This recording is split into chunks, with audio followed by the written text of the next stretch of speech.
दोस्तों जैसा कि आप सभी को पता है कि पारा मेडिकल का एग्जाम बहुत जल्द होने वाला है, उसी को देखते हुए आप सभी के बीच आज का जो सेट है उसमें 50 क्वेश्चन प्रोवाइड किए हैं दोस्तों। उसमें भी आपका एक एक क्वेश्चन इंपॉर्टेंट है, तो उसके लिए दोस्तों शुरू से लेकर अंत तक बने रहना होगा, तभी जाकर के आपके कंसेप्ट अच्छी तरह से क्लियर होगा।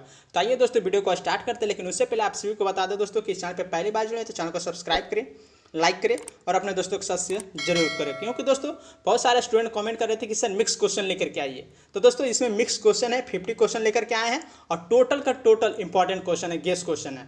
तो वीडियो को अंत तक बने रहे। तो आइए दोस्तों आगे बढ़ते हैं, लेकिन वीडियो को आप तक लाइक करें तो वीडियो को लाइक कर दें। दोस्तों पहला नंबर प्रश्न है, किसमें सर्वोच्च विशिष्ट ऊष्मा का मान होता है? जी हाँ दोस्तों, आप सभी को बता दें किसमें सर्वोच्च विशिष्ट ऊष्मा का मान होता है, तो वो जल है। दोस्तों आप सभी को बता दें कि आज का जो है सेट उसमें वन लाइनर क्वेश्चन बताने वाले हैं, जिससे आपका कंसेप्ट क्लियर हो जाए। जी हाँ दोस्तों, दूसरा प्रश्न बोला जा रहा है, शुद्ध पदार्थ में कोई अन्य पदार्थ मिला देने पर उसके गलनांक पर क्या प्रभाव पड़ता है? तो उसके गलनांक पर क्या प्रभाव पड़ता है? घट जाता है। याद रखिएगा दोस्तों, कंसेप्ट क्लियर करना हो तो एक एक क्वेश्चन अच्छी तरह से याद करना होगा। तीसरा नंबर प्रश्न है, अपद्रव्यों को मिलाने से गलनांक पर क्या प्रभाव पड़ता है? क्या प्रभाव पड़ता है? घटता है। याद रखिएगा दोस्तों, टोटल इंपॉर्टेंट क्वेश्चन है। जी हाँ दोस्तों, चौथा नंबर प्रश्न है, चावल को पकाने में कहाँ अधिक समय लगेगा? जी हाँ दोस्तों, आप सभी को बता दें कि चावल को पकाने में अधिक समय लगेगा माउंट एवरेस्ट पर, क्योंकि ऊंचा होने के कारण यहाँ का जल का क्वथनांक क्या हो जाता है? घट जाता है, जिसके कारण चावल पकने में लेट हो जाता है। चलिए पांचवा नंबर प्रश्न बोला जा रहा है, किसी द्रव का उसके क्वथनांक से पूर्व उसके वाष्प में बदलने की प्रक्रिया को क्या कहते हैं? क्वथनांक से पूर्व बोला गया दोस्तों, तो क्वथनांक से पूर्व उसके वाष्प में बदलने की प्रक्रिया को वाष्पीकरण कहते हैं। चलिए आगे देख लेते हैं। छठा नंबर प्रश्न बोला जा रहा है, आंतरिक ऊर्जा की संकल्पना ऊष्मागतिकी के किस नियम से मिलती है? किस नियम से मिलती है? प्रथम नियम से। आंतरिक ऊर्जा की संकल्पना किससे मिलती है? तो प्रथम नियम से। जी हाँ दोस्तों, आप सभी को बता दें कि वन लाइनर क्वेश्चन से आपका कंसेप्ट क्लियर हो जाएगा। आप सभी को रिवाइज करा देते हैं वन लाइनर क्वेश्चन डाल करके। तो देखिए दोस्तों, सातवां नंबर प्रश्न बोला जा रहा है, ऊष्मागतिकी का प्रथम नियम किस अवधारणा की पुष्टि करता है? किस अवधारणा की पुष्टि करता है? ऊर्जा संरक्षण की पुष्टि करता है। जी हाँ दोस्तों, आठवां नंबर जो प्रश्न बोला जा रहा है, किस बिंदु पर फ़ारेनहाइट तापक्रम सेंटीग्रेड तापक्रम का दोगुना होता है? कितने डिग्री पे? तो 160 डिग्री फ़ारेनहाइट पे। याद रखिएगा दोस्तों, 160 डिग्री फ़ारेनहाइट पे। नौवां नंबर जो प्रश्न बोला जा रहा है, किसी वस्तु की विशिष्ट ऊष्मा किस पर निर्भर करती है? किसी वस्तु का पूछा गया तो दोस्तों पिंडों के द्रव्य पर निर्भर करती है विशिष्ट ऊष्मा। याद रखिएगा दोस्तों, पिंडों के द्रव्य पर। 10वां नंबर जो प्रश्न बोला जा रहा है, सेल्सियस में माप का कौन सा तापक्रम 300 केल्विन के बराबर है? आपको सेल्सियस में बताना दोस्तों, अगर 300 केल्विन है तो उसको सेल्सियस में कन्वर्ट करेंगे तो कितना डिग्री पे आ जाएगा? 27 डिग्री सेल्सियस में आ जाएगा। जी हाँ दोस्तों, याद रखिएगा, कंसेप्ट क्लियर होते चल जाएगा। 11 नंबर प्रश्न है, ब्लैक बॉडी किसकी विकिरण को अवशोषित कर सकती है? ब्लैक बॉडी बोला जा रहा है दोस्तों, तो ब्लैक बॉडी जो है केवल उच्च तरंगदैर्घ्य को अवशोषित कर सकती है। किसको अवशोषित कर सकती है? केवल उच्च तरंगदैर्घ्य को।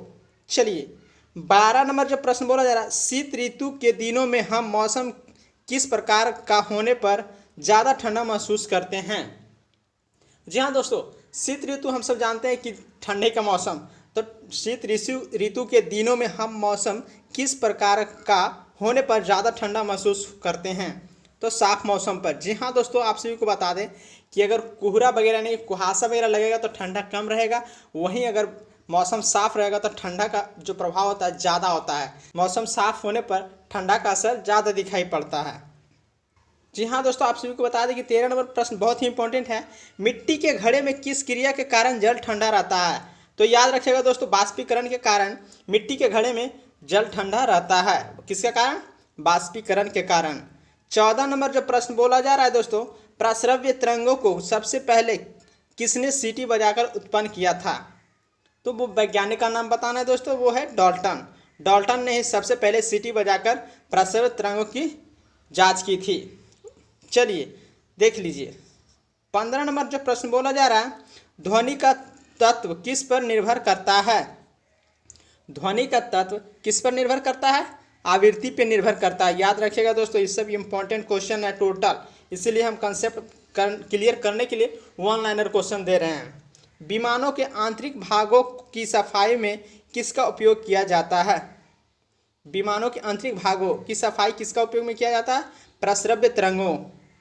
चलिए आगे देख लेते हैं। 17 नंबर प्रश्न बोला रहा है, मनुष्य को ध्वनि कंपन की अनुभूति किस आवृत्ति सीमा में होती है? जी हाँ दोस्तों, मनुष्य का जो कान है उसमें ध्वनि कंपन की अनुभूति कितना से कितना आवृत्ति तक होता है? तो 20 से लेकर के 20,000 हर्ट्ज तक होता है मनुष्य का कान का सुनने की क्षमता, 20 से लेकर के 20,000 हर्ट्ज तक। याद रखिएगा दोस्तों, टोटल कंसेप्ट क्लियर हो जाएगा। 18वां प्रश्न, लगभग 20 डिग्री सेल्सियस तापक्रम पर किस माध्यम में ध्वनि की गति अधिकतम रहेगी? किस माध्यम में ध्वनि की अधिकतम रहेगी? तो वो लोहा में रहेगी। ध्वनि की गति लगभग बोला जा रहा है 20 डिग्री सेल्सियस तापक्रम पे, तो लोहा हो जाएगा। 19वां प्रश्न है, ध्वनि के किस लक्षण के कारण कोई ध्वनि मोटी या पतली होती है? किस कारण होती है? त्वरत्व के कारण होती है। 20 नंबर प्रश्न बोला जा रहा है, किसके द्वारा सबसे अधिक ध्वनि प्रदूषण होता है? किसके द्वारा सबसे अधिक ध्वनि प्रदूषण होता है दोस्तों? हवाई जहाज की उड़ान भरना। हवाई जहाज की उड़ान भरना में अधिक ध्वनि प्रदूषण होता है। ये सब इंपॉर्टेंट क्वेश्चन है दोस्तों, कभी भी पूछा जा सकता है एग्जाम में। 21 नंबर प्रश्न है, कौन सी प्रक्रिया प्रकाश और ध्वनि दोनों में घटित नहीं होती है? कौन सी प्रक्रिया दोस्तों? तो ध्रुवन ऐसा ही प्रक्रिया है जो ना तो प्रकाश और ना ही ध्वनि में घटित होती है। कौन सी है? ध्रुवन प्रक्रिया। याद रखिएगा दोस्तों। 22 नंबर प्रश्न बोला जा रहा है, ध्वनि का प्रभाव मानव के कान में कितने समय तक रहता है? मनुष्य का कान जो है किसी भी आवाज़ यानी कि ध्वनि को सुनता है तो कितने समय तक रख सकता है? 1/10 सेकेंड। कितना है दोस्तों? 1/10 सेकेंड तक रख सकता है। याद रखिएगा। 23 नंबर प्रश्न में, ध्वनि तरंगे किसके कारण प्रतिध्वनि उत्पन्न करते हैं? ध्वनि तरंगे किसके कारण प्रतिध्वनि उत्पन्न करते हैं दोस्तों? परावर्तन के कारण। 24वां प्रश्न बोला जा रहा है, एक व्यक्ति को अपनी प्रतिध्वनि सुनने के लिए परावर्तक तल से कितनी दूर खड़ा होना चाहिए? परावर्तक तल से बोला जा रहा है तो 56 फीट तक होना चाहिए। कितना? 56 फीट तक दूर खड़ा रहना चाहिए। 25 नंबर प्रश्न बोला जा रहा है, स्टेथोस्कोप ध्वनि के किस सिद्धांत पर कार्य करता है? जी हाँ दोस्तों, स्टेथोस्कोप जो कान में लगाता है डॉक्टर वगैरह, वो किस सिद्धांत पर कार्य करता है? परावर्तन। किस पे? परावर्तन पे।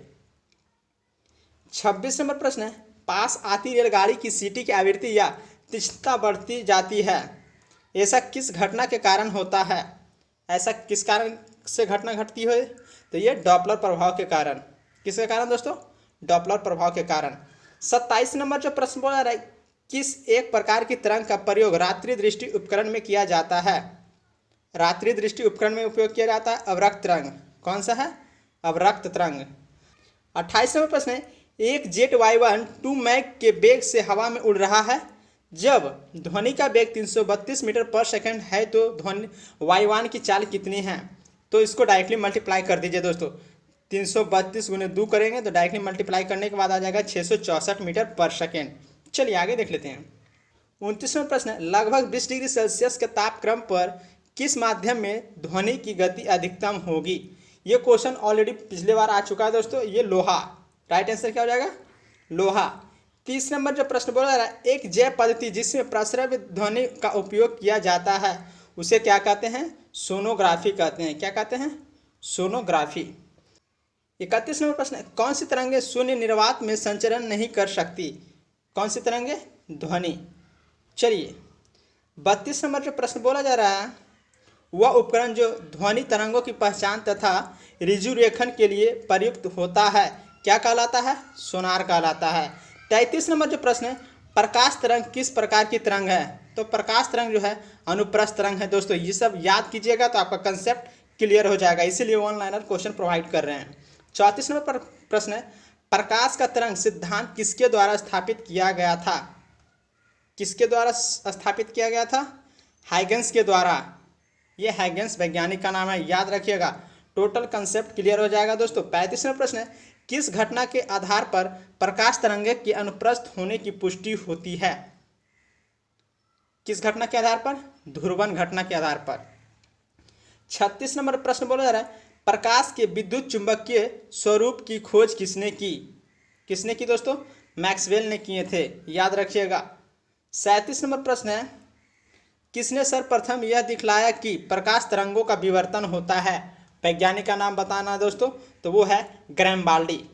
यही बताए थे कि सर्वप्रथम प्रकाश तरंगों का क्या है, होता है, विवर्तन होता है। ग्रैमबाल्डी ने बताए थे।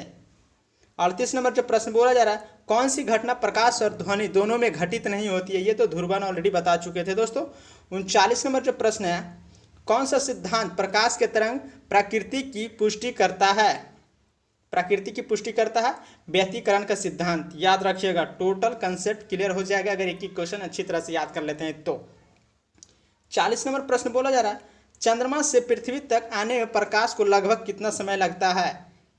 ये दोस्तों 1 सेकेंड लगता है। चंद्रमा से पृथ्वी तक बोला जा रहा है दोस्तों, ना कि सूर्य से पृथ्वी तक। याद रखिएगा दोस्तों, चंद्रमा से पृथ्वी बोला गया था इसलिए 1 सेकेंड हो गया राइट आंसर।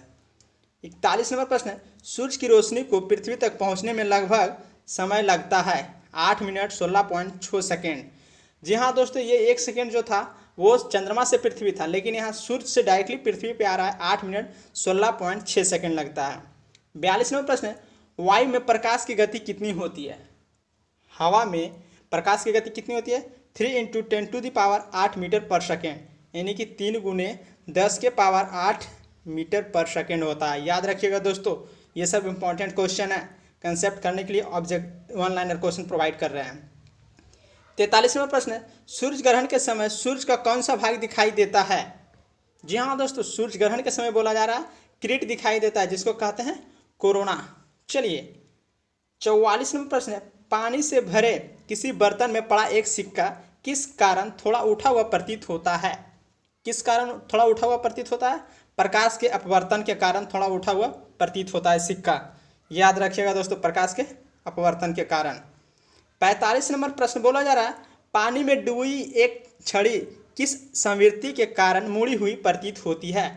किन संवृत्ति के कारण? तो प्रकाश का अपवर्तन के कारण छड़ जो है मुड़ी हुई प्रतीत होती है। 46 नंबर प्रश्न है, किसके कारण आकाश नीला दिखाई पड़ता है? प्रकाश के प्रकीर्णन के कारण आकाश नीला दिखाई पड़ता है। जी हाँ दोस्तों। 47 नंबर जो प्रश्न बोला जा रहा है, सूर्योदय और सूर्यास्त के समय आसमान में लाल रंग किसके कारण होता है? लाल रंग किसके कारण होता है? प्रकाश के प्रकीर्णन के कारण सूर्योदय और सूर्यास्त के समय आसमान लाल रंग का दिखाई पड़ता है, प्रकीर्णन के कारण। 48 नंबर प्रश्न है, इंद्रधनुष में किस रंग का विक्षेपण अधिक होता है? जी हाँ दोस्तों, इंद्रधनुष में किस रंग का विक्षेपण अधिक होता है? बैगनी, यानी कि फैलाव। विक्षेपण बोला गया है, विक्षेपण मतलब होता है फैलाव, तो इसका राइट आंसर बैगनी। तो दोस्तों आशा करते हैं कि वीडियो अच्छा लगा तो चैनल को सब्सक्राइब करें, लाइक करें और अपने दोस्तों के साथ शेयर जरूर करें। तब तक के लिए बाय बाय दोस्तों, मिलते हैं नेक्स्ट वीडियो। थैंक यू दोस्तों।